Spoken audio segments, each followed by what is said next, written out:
It gives me immense pleasure to welcome each of you to this graduation ceremony here at Parvatibai Chowgule College.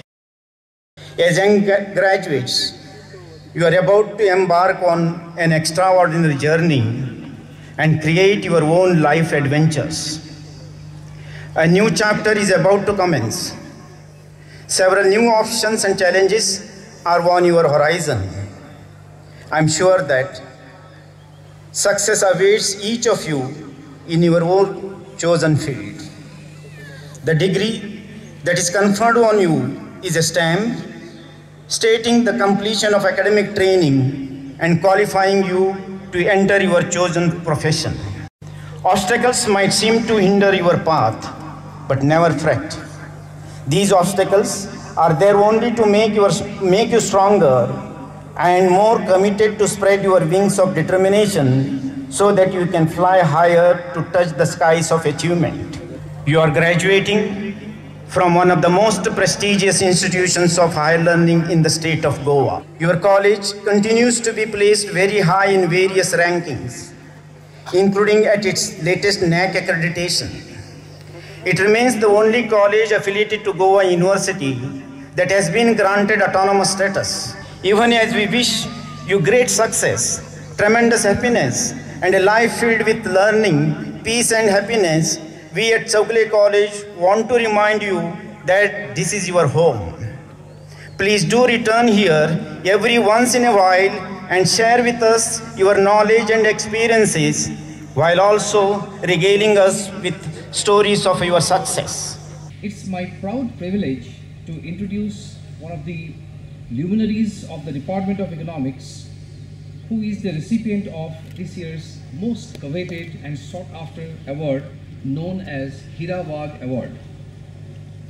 This award is presented to a student in recognition to his or her excellence in curricular, co-curricular and extracurricular activities. It is a dream of each and every student of this institution, irrespective of any stream or discipline, to receive this award. Hence, it's really a proud moment not only for the department but for the parents as well. This luminary is popular among not only the students of this institution but also among the students of other institutions on a state as well as national level. It's really a proud moment for me, a national level sports person and an aspirant for the Indian Administrative Service. I wish her good luck in her all future endeavors. Ladies and gentlemen, it's a proud moment for me to introduce Shweta Suresh Gaonkar, a student of TYBA Economics, who is the recipient of this coveted award. So, here we are, the end of 3 long blissful years of college life. Looking back at all these years that I have spent as a student, I can't help being filled with a feeling of nostalgia and emotion. For the better part of my life, Chowgule College has been my second home. Ever since I came to this college, I have been exposed to more opportunities and made long-lasting friendships. Being in Chowgules, I realized college is all about safely experimenting and having fun. Chowgule College for me was a pretty eye-opener.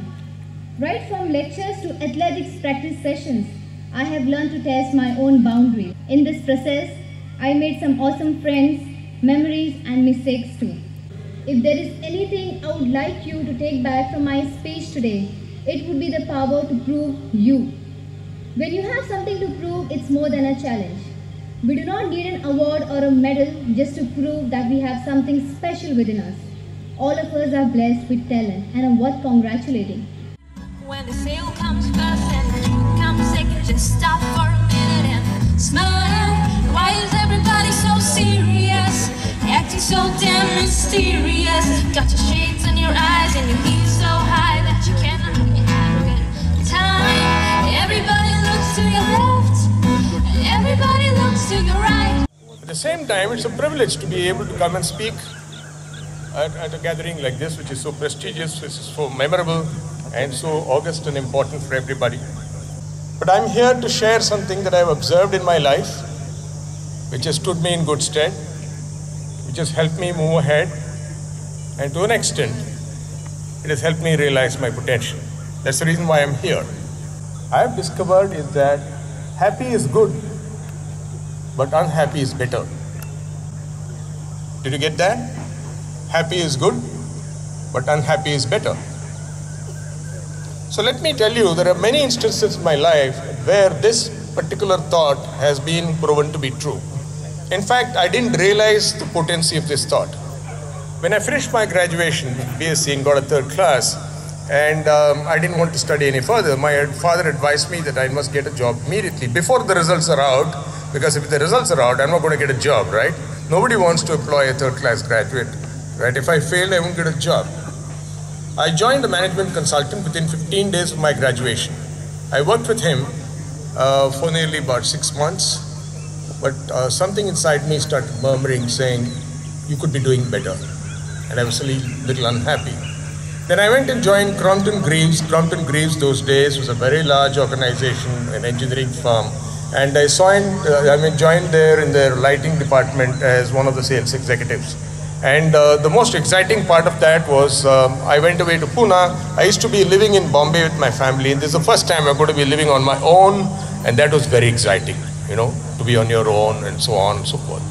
2 years down there, again I started the murmur inside saying, but you could be doing better. And I knew that I was not going to spend my life selling tube lights and lighting fittings, and that was not for me, right? So I said, I need to do something else.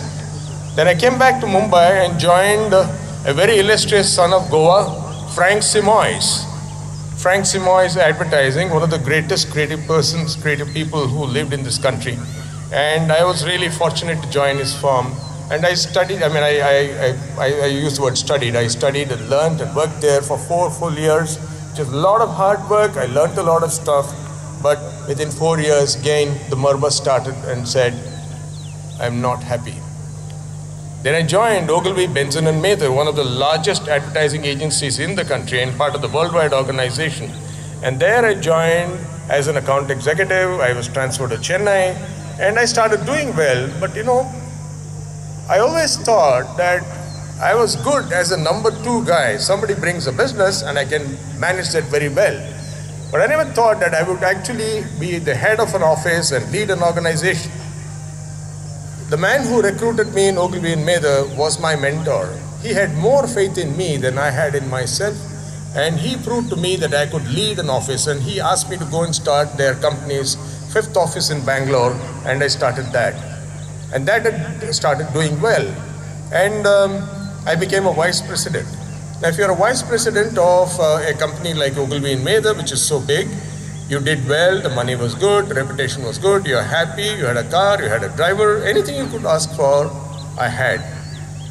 But there was a murmur started again, and I was not happy. You know why? It was very funny. Because many of my clients would not recommend my recommendation, but every time I made a recommendation, they would say, but what would your boss say? Can I speak to him? I was called a vice president, and the client was not willing to accept my recommendation. I'll give you a real life incident that happened. And I had gone to see one of my clients who was the managing director of the firm, and one of their brands was not doing all that well, and I made some recommendations. And the client just nodded his head, gave me a cup of coffee and fobbed me off. Next week, the very next week, my managing director came to Bangalore, and then he and I went to meet my client. On the way to the office of my client, I told my managing director, this is what happened, this is a recommendation I made. And he said, yeah, it makes sense. And then when he went and met the client along with me, he made the same recommendation word for word. And now the client said, this is the reason why I'm really looking forward to your visits every time. You bring so much of freshness and perspective and so on and so forth. Exactly the same thing I said. And the boss said this and this man said this. And I really got riled by that. And the little murmur started. Then I said to myself, I must become an expert in something which my boss does not know. I was like a driven, passionate madman, and I learned about everything there is to know about direct marketing, and I started a direct marketing business for that company. A couple of years later, I was transferred to Mumbai. My mentor retired, and I got a new boss. And then I also became a director on the board of the organization, which was pretty good. Then I was given a new responsibility, which was to integrate all our businesses in such a way that our clients got a seamless service and got the best of benefits from us. But this role was a peculiar role. There was nobody who was reporting to me. I had only one secretary. I had no power. I had no authority, right? I had no influence over anybody. It can be very, very difficult for somebody who has led an organization with several people reporting to you, suddenly saying you're on your own, you got to do your own stuff, but still be valuable, right? So at this time, my new boss taught me how to be valuable, how to be helpful for other people, and therefore be sought after. So I did that for 6 years, 6 long years, and again the murmurs started. And this time I said, maybe the time has come for me to bid goodbye to my alma mater kind of organization where I worked for 25 years, and I quit. And then I started this Ideas RS, which is a professional service firm, which I started at that time. Everything was going well, and I did well, you know. But you would have noticed that every time I had this murmur, every time I had this little unhappy feeling, it led to something which was better. I began to understand the value of this. I began to understand the value of listening to this murmur and paying heed to it. So when I'm talking about unhappy, I want you to understand, I'm not talking about me being an unhappy man. I am by no means an unhappy man. But unhappy is somewhat like what David Ogilvy, one of the most famous advertising people in the world, called divine discontent. He told our creative people that whatever awards that you win, you must have a certain kind of divine discontent so that you can do far better next year. So this is the surest way to ensure that you are not suffering from complacency. So my unhappy is like David Ogilvy's definition of discontent. So why am I telling you all this? Why am I this? I'm not here to tell you my life story, right? I've been very clearly given a brief. Your life story of no interest to anyone. Okay? So I'm here to tell you that this isn't my experience. I'm also saying that, in fact, I can imagine me sitting there and what would I do if I was in your position? I'm sure you're imagining a life of success, a life of achievement, a life of great progress, and so on and so forth. I know many of you will be successful. I know many of you will make good money, and I know some of you will become world famous.